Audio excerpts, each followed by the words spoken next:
said a mouthful, and I'm just going to go and talk about my testimony now. My name is Patrick. I'm 34 years old. I'm a father. I'm privileged to be a father of two beautiful children, Ethan and Olivia. Ethan's 4 and Olivia's 1, and a beautiful wife, Michelle.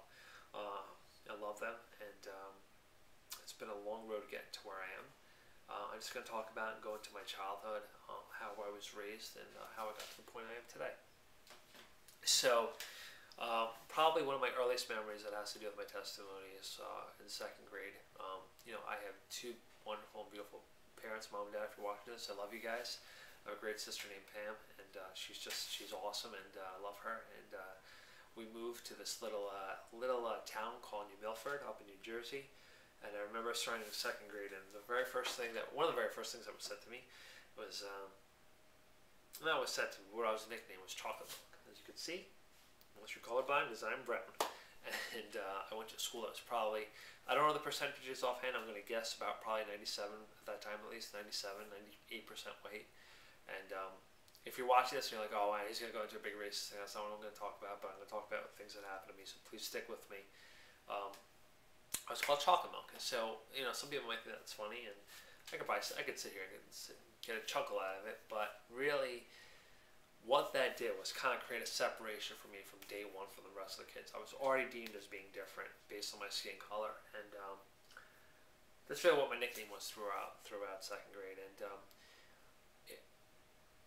it wasn't horrible in 2nd grade. I wasn't totally picked on beyond that, but it got kind of bad in 3rd grade. And if you're watching this, you're saying, well, man, you're 34. How are you letting something that happened then? I'm going to talk about how it affected my entire life and what the hurt that I felt then, how it turned into anger, and how that anger dictated so much of my life. So I just wanted to throw that out there. But in 3rd grade, the kids started calling me corroded. They would say like, it was dirt, not skin color, and anything I touched was dirty. So they'd pretend spray anything I touched was imaginary spray. And that hurt real bad because nobody wanted to be close to me because they felt that they'd catch this imaginary corrosion. They'd call me corroded. Got through 3rd grade, got through 4th grade. I remember coming back from summer vacation. I'm almost 100% sure. I was coming back from summer vacation in 5th grade. The first thing that was said to me going into 6th grade was, "Hey, Pinto, did you take a shower over summer vacation?" And again, I know some people might be laughing at that right now, but really, again, it had nothing to do being funny. It had to do with my skin color. They would deem this as dirt and that I was dirty, and I would go home after that was said to me. And again, people might laugh at this, but I used to go home and shower at night with a bar of soap, and I used to scrub myself silly to try to get the dirt off of my skin.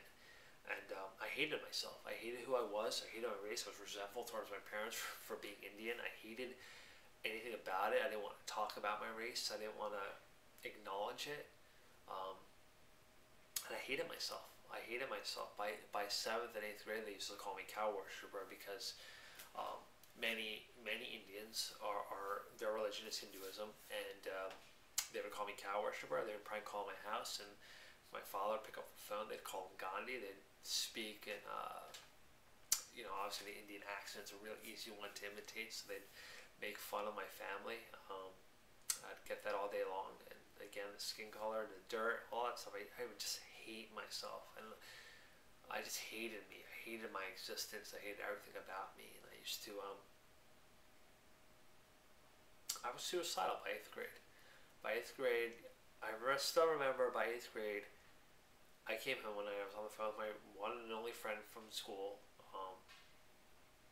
and I pretended like I told him I was going to kill myself and put pills in my hand. And I think, I knew I really wasn't going to do it. I didn't have the guts to try to do anything like that. But I want him to go and tell everyone else because I wanted sympathy. I was hoping people would see how desperate I was to be not even liked, just not picked on. And I just was so hurt. I used to pray at night, every night, for God to take me out of this world. I used to cry tears and tears and beg God to kill me because I felt worthless. That's what I felt. I would call myself a big lump of garbage. That I was a lump of garbage, and I wanted God to take this garbage and I just wanted to be with Him. And I just wanted to be taken out of the world. Obviously, God didn't answer those prayers, but I'm thankful that now today I got through 8th grade. I got through high school. High school wasn't nearly as bad. I went to a public high school. It was a little more diverse. I missed one point. I just said public high school. That would mean that I went to a parochial grade school, which was a Catholic school. I was raised Catholic. I knew the concept of Jesus, that he was, put on a cross, that he died for us, and that he rose from the dead. But I didn't have a personal relationship with him. I didn't know what that meant, and I just thought by being good, I would go to heaven. So that was kind of my security blanket growing up. Excuse me, sorry.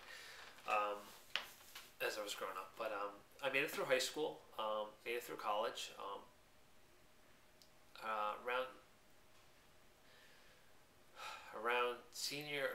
junior year of college, I got real seriously into working out. One thing I missed, on top of the skin color thing, I was an overweight kid. I was very overweight. I used to eat for comfort, and I used to I love food, man. I love eating food. I love tasty food. It's one of my struggles sometimes, not to overeat, but I love delicious food. But growing up, I used to eat, and I used to eat. I'm saying that because I don't want to blame it all on what happened. I believe in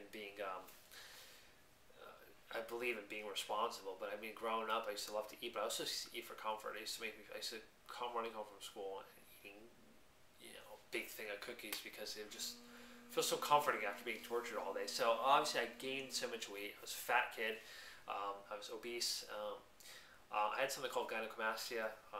Look it up online. Just basically, long story short, it's a physical deformity. On top of everything else, it just made things worse. I was like a giant target with an X, man. These kids cannot resist in their sinful ways of just hurting me. So basically, finally in junior year of college, I carried all that weight all those years, and then it got worse and worse. And then junior year of college, I finally got serious with it. I lost all that weight, which was really cool, and I started feeling more self-confident about myself. And I got out of college.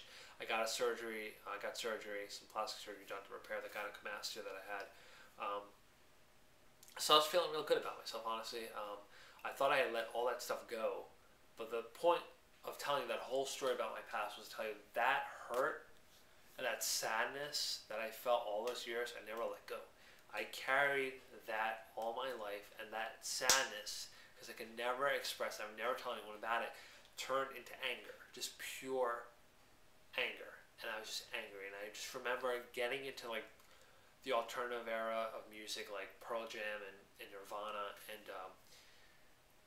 just gravitating to that depressing music. And a lot of it, some of it wasn't depressing, but a lot of those guys, they were coming out of Seattle, which rains all the time out there.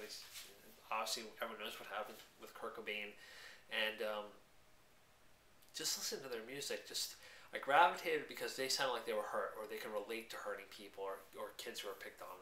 And I just remember that music, as much as I liked it, it actually fed the anger inside me, because I used to listen to music.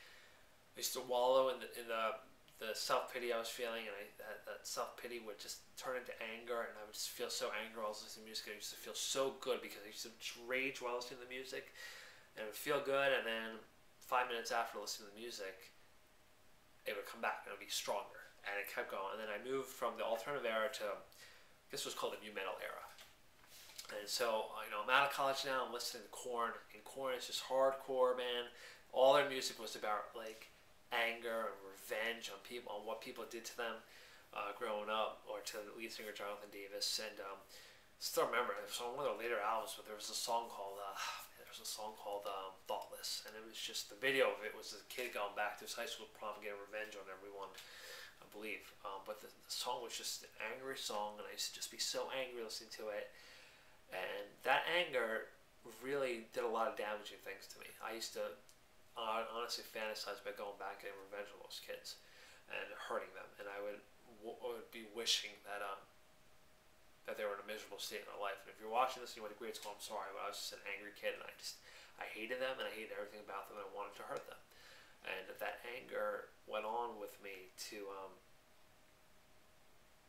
damage relationships with women, damage relationships at work. I would just vent. I would need to find outlets of anyone. If I felt attacked, or I felt someone downing me, about anything, the simplest of things, man, I remember just the blood boiling. I remember I'd have my calf muscle would just tighten up, and I'd have to like really, really withhold and try to fight it. And a lot of times I wasn't successful. I didn't treat women right verbally, and praise God, thank God that I never did anything beyond verbal. Not that that's right at all. It's horrible to be verbally abusive, but I was, and I admit that. I confess that in front of you right now. Um, excuse me a second. So basically, I kind of jumped all over the place there, and I'm just trying the Holy Spirit to speak through me. So I'm not going to go back into anything, but if I was all over the place, I'm sorry. But where I want to go to is now, I have all this anger, I have all this hatred, and I'm really gotten into working out, and just doing not good things to women. Just dating two beautiful women at the same time, not knowing about each other, being deceptive, and I don't even know. It's like I just let that anger control me. It's embarrassing to talk about now. How I didn't care what I was doing. I didn't care who I was hurting as long as I was satisfying myself. That's all I cared about. I was like, well, look at what happened to me. All I cared about is me. That's all I cared about was me and satisfying my flesh. And finally, I used to think I was doing so bad to people. I thought God was going to take me out.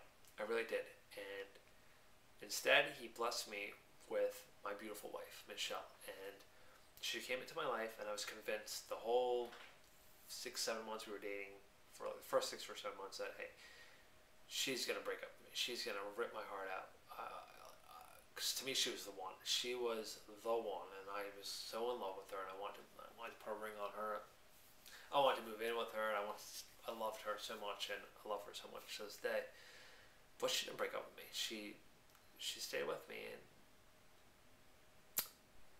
but even with this woman who I knew was going to be my wife someday, I couldn't accept that she loved me. I couldn't accept that. I couldn't be self-confident in myself still that I had that God had given me this beautiful wife. I didn't accept that. I was like, oh, I'm still this fat brown kid that everyone hates. And how could she love me? And so I struggle with that, and my verbal abuse did not stop with her. I'd love to say that it did, but it didn't, and actually it got worse because we lived together, and man, I was a horrible person to her, and she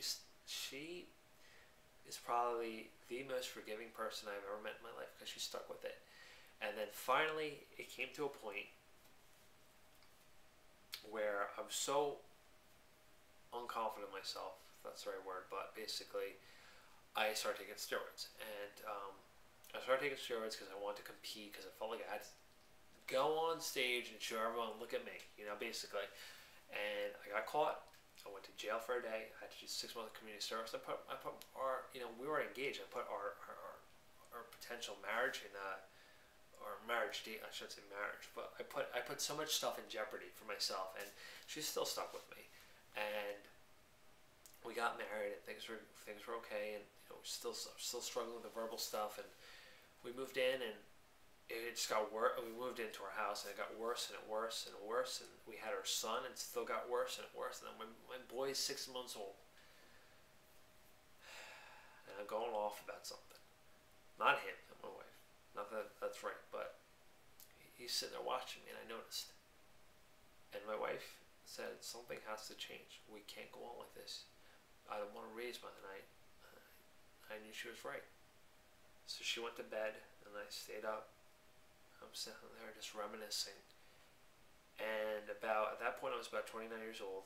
I was thinking about 8 years earlier, at a job, there was a guy named Matt I worked with. He was a born-again Christian. And I remember him talking about, he wasn't overly aggressive with his Christianity or anything like that. He was proud of it. He would talk about going to church, and he didn't share Bible stories, or he didn't spout out